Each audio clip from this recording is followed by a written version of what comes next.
Queridas e queridos amigos,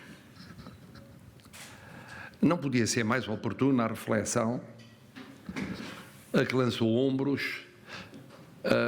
Esqueci-me de uma referência especial, ela é muito tímida, mas há uma das oradoras especiais, Marina da Silva, que é por natureza sempre recordada como uma realidade importante na vida política ou social brasileira. Não pode ser mais atual essa reflexão promovida pela Fundação Carlos Gulbenkian e pelos comissariados português e brasileiro, brasileiro e português, do bicentenário da independência do Brasil. Este ano vai ser, aliás, muito intenso nesse particular. Dentro de poucos dias estarei a evocar o centenário da travessia do Atlântico Sul, depois a presença portuguesa na Bienal, São Paulo, e regressaremos em peso em setembro, aí sim com a celebração em que tive a honra de receber um convite do Presidente Rodrigo Pacheco para repetir a façanha do Presidente português António José de Almeida, quando falou pelo primeiro centenário da independência do Brasil. Cabe-me a mim agora falar em nome de Portugal pelo segundo centenário. E não pode ser mais atual porque eu sou um otimista quanto ao futuro das relações. Podia dizer-se da fraternidade, mas podemos dizer, no fundo, o futuro comum, o futuro partilhado, o futuro conjunto, conjugado de Brasil e Portugal, Portugal e Brasil. Eu sei que há pessimistas. Os pessimistas olham normalmente para os pormenores e perdem a visão de conjunto.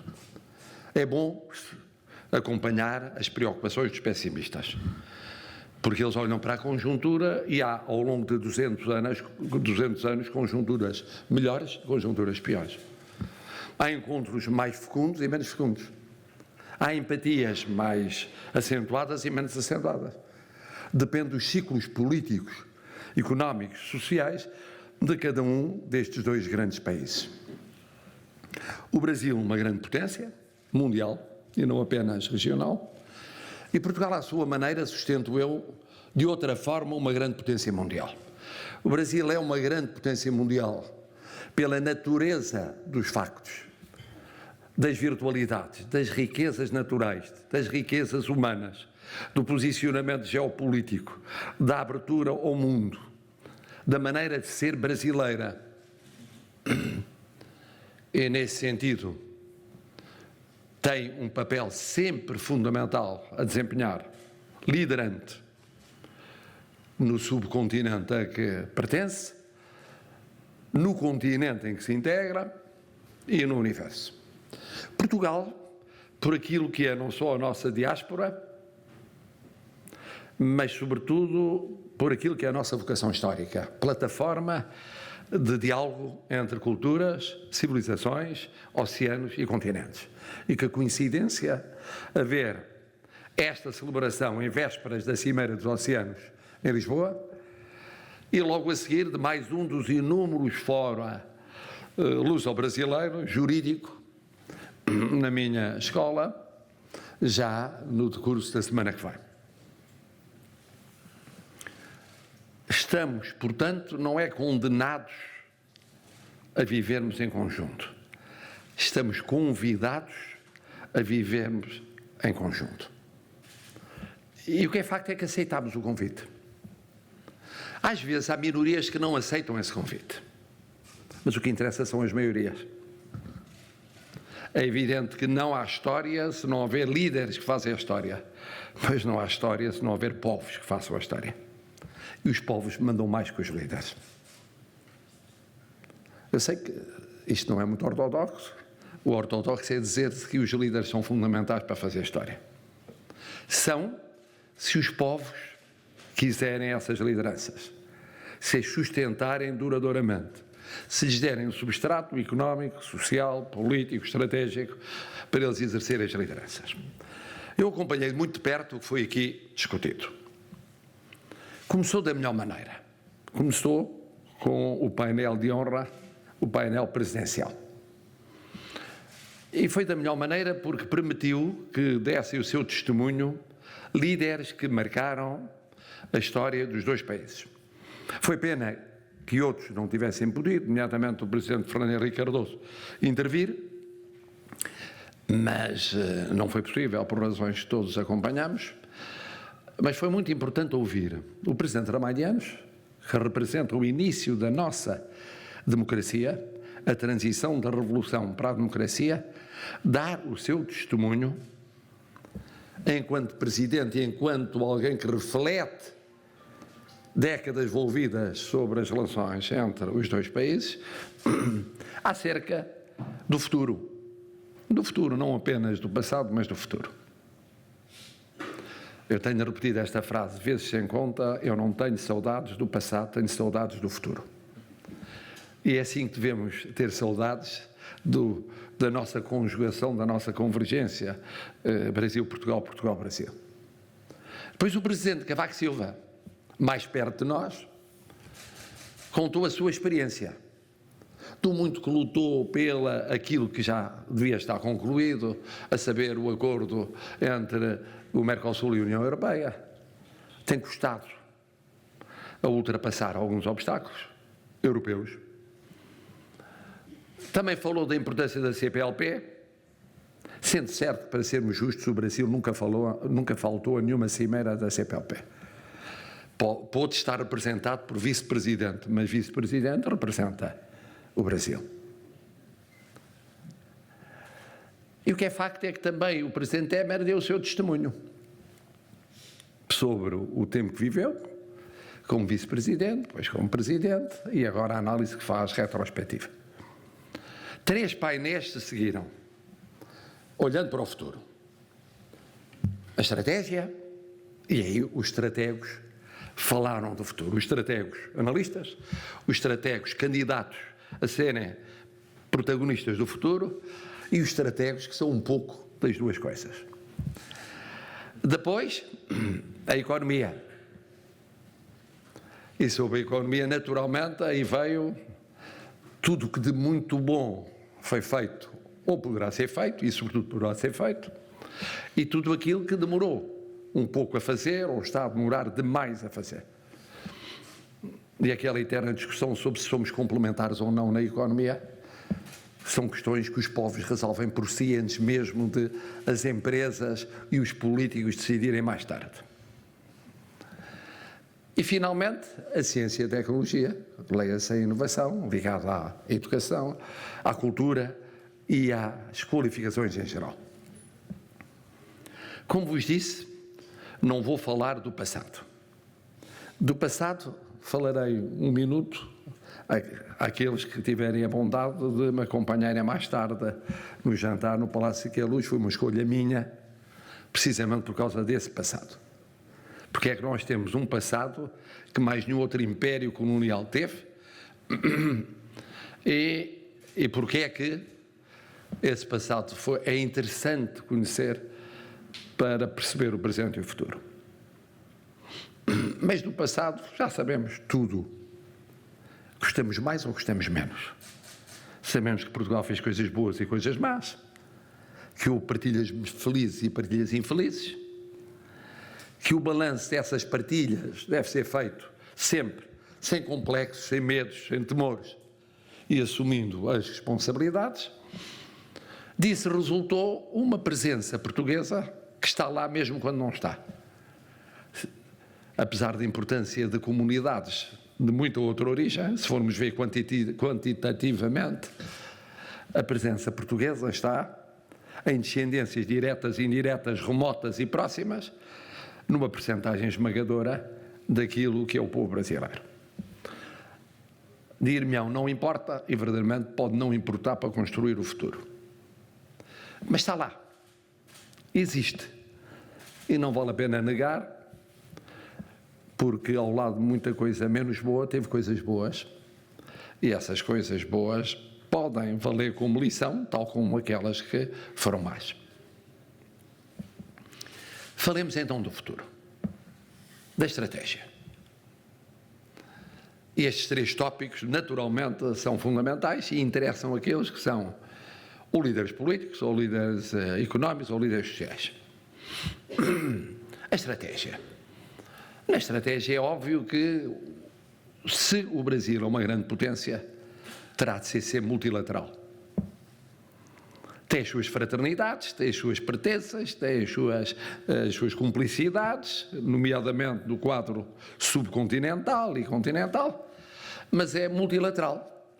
Uma potência é multilateral. Portugal tem mesmo como um aspecto fundamental da sua vocação o ser multilateral.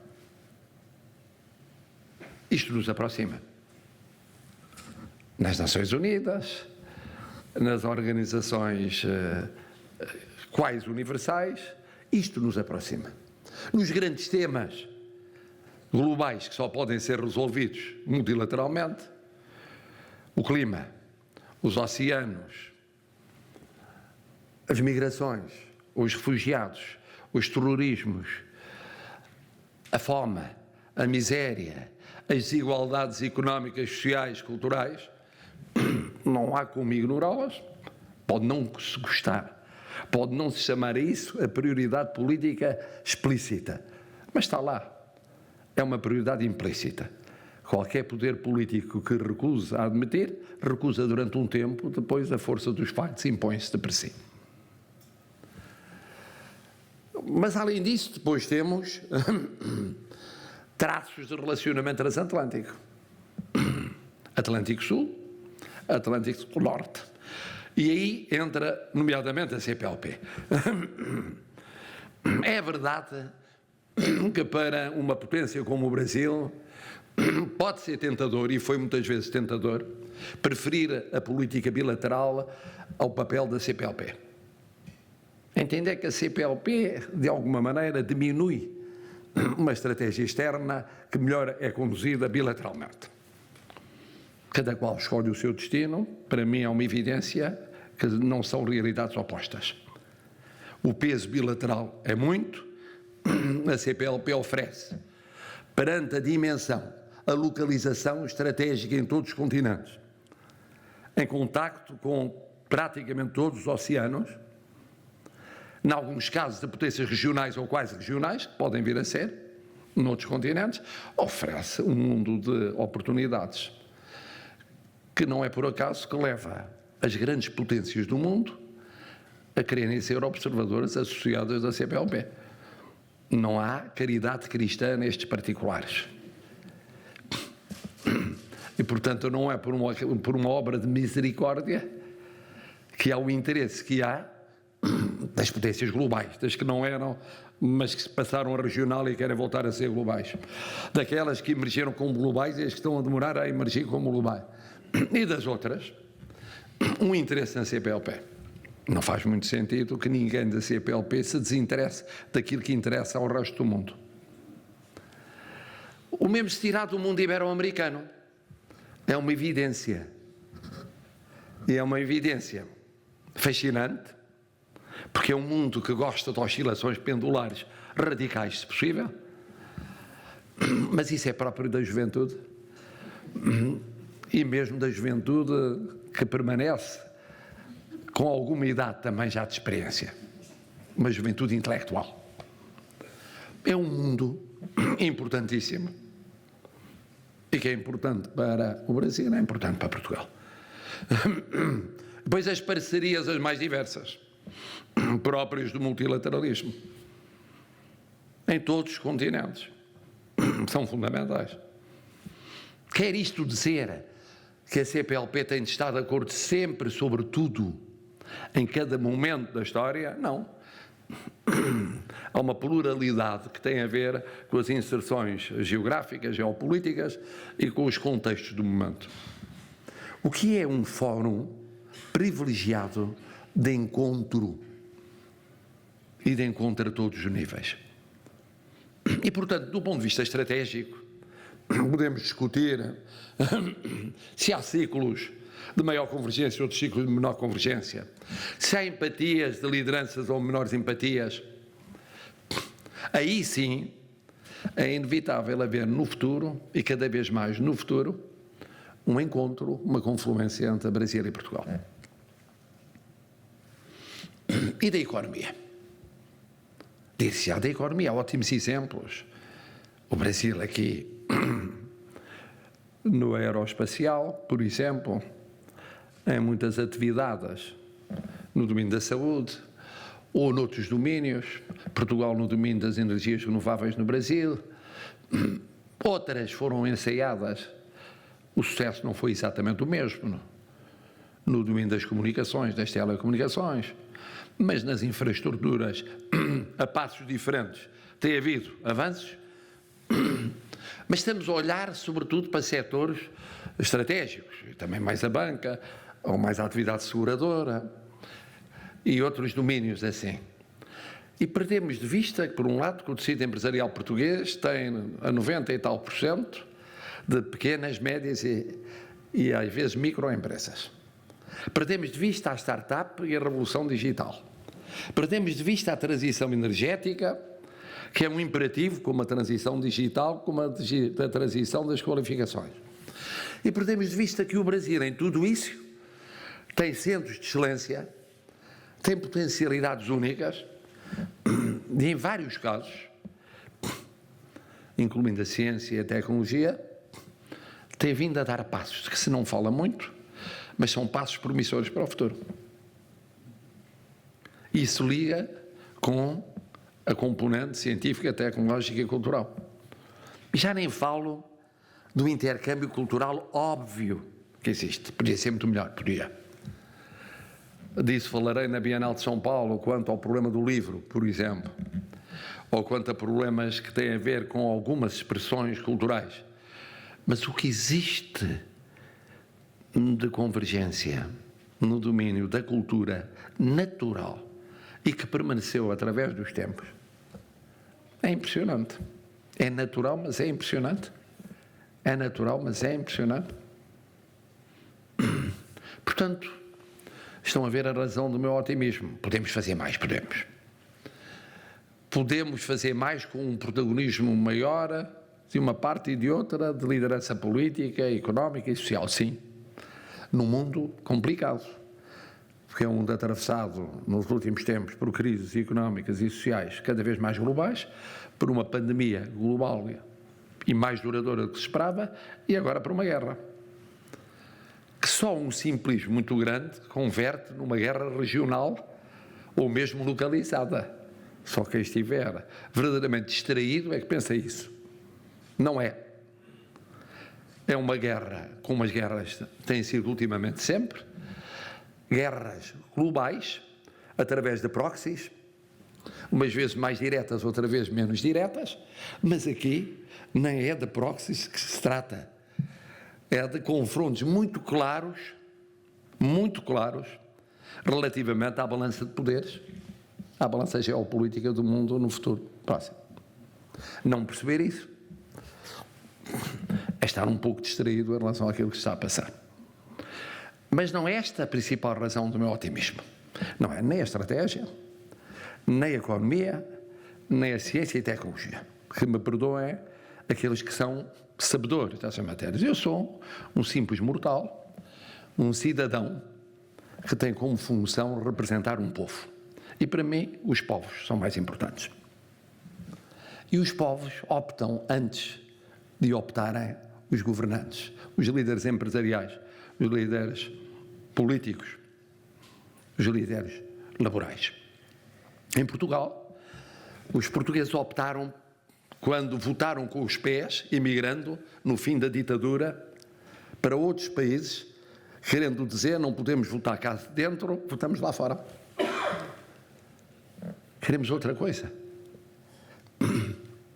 Isto tem acontecido de uma forma ou de outra ao longo da história portuguesa com o Brasil.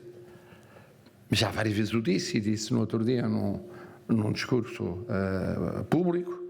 Meu avô partiu do Minho no final do século XIX por causa da situação crítica que se vivia em Portugal, e com ele foram muitos portugueses para o Brasil. E assim aconteceu novamente por razões diversas, e algumas delas análogas no início do século XX, e viria a acontecer mais tarde, por razões políticas mais do que económicas e sociais, mas também, já quase no final do século XX, isto foi acontecendo recorrentemente. E de cada vez que há essas imigrações, não nos quedemos nos números que dizem, na sua frieza, 1 milhão de portugueses no meio de 200 e tal milhões de brasileiros. A realidade é bem mais complexa do que isso. Mas observemos o que se tem passado nos últimos anos. Faltava uma coisa fundamental. Era uma grande imigração brasileira para Portugal. E ela está em curso. As pessoas não se dão conta, pensam que são turistas que vêm e que vão. Não, são brasileiros que se fixam. E não se fixam por razões políticas, porque metade do país está de uma maneira e outra metade está de outra. Não. Isso acontece em todos os países, já cá estivemos disso. Metade a pensar uma coisa e metade a pensar outra. Não, nem foi por razões estritamente económicas e sociais, quer para as classes mais possidentes, quer para as mais dependentes e carenciadas. Não, é um fenómeno mais fundo que está a ocorrer. E eu vinha a pensar, eu vou certamente encontrar uma sala que ultrapassa as minhas expectativas. Eu tinha feito pontaria para 40 pessoas, está mais do dobro, que é, neste tipo de conferências, um grande sucesso. E lá fora estão 200 e tal mil brasileiros.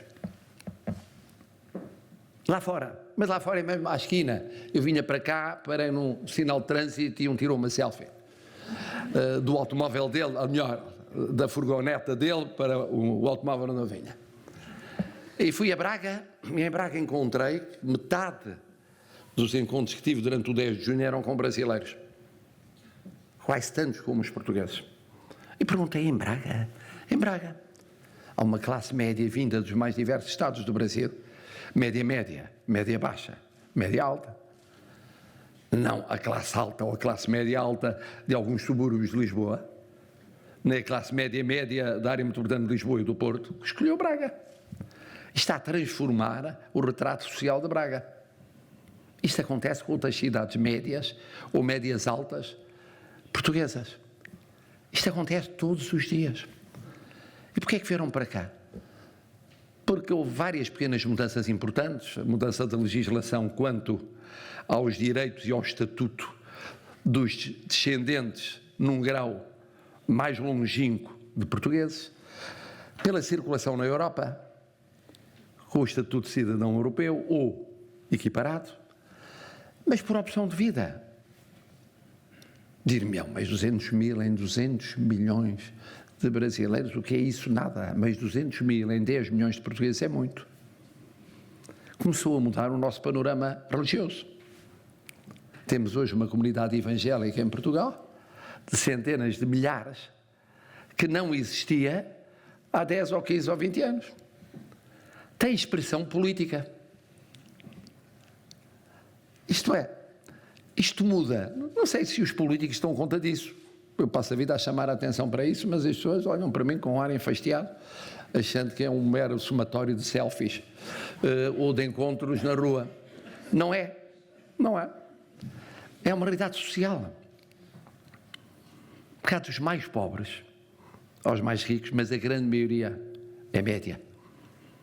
Classe média no sentido mais amplo do termo. E incluindo nisso cientistas, investigadores, académicos em pós-graduações, académicos em cursos básicos ou de primeiro grau, mais profissões liberais, mais independentes, mais microempresas, mais médias empresas, mais pequenas empresas, que me ficam a contar com aquela vivacidade que tem o brasileiro, que é fascinante, as suas aventuras empresariais e como é que se fixaram e como é que estão em plena crise emergente da guerra a ter sucesso. E eu penso para comigo mesmo, será que os importantes dos dois países se dão conta disto? E como isto muda a face das relações? Porque já não é unilateral, é bilateral. E em termos quantitativos e rapidamente qualitativos, com um peso maior brasileiro em Portugal do que, porventura, se olharmos para aquele milhão, e nós sabemos que é muito mais do que isso, português no Brasil. Isso vai mudando a economia e vai mudando a sociedade. os hábitos, a maneira de falar, o entrosamento das crianças, o funcionamento das escolas, a vida social. Dir-me, mas é sobretudo grandes metrópoles. Não, pode não ser. Isto está a acontecer e não vai parar. Dizia-se que parava aos 150 mil, aos 170, aos 170, já ultrapassou os 200 mil. Vai continuar.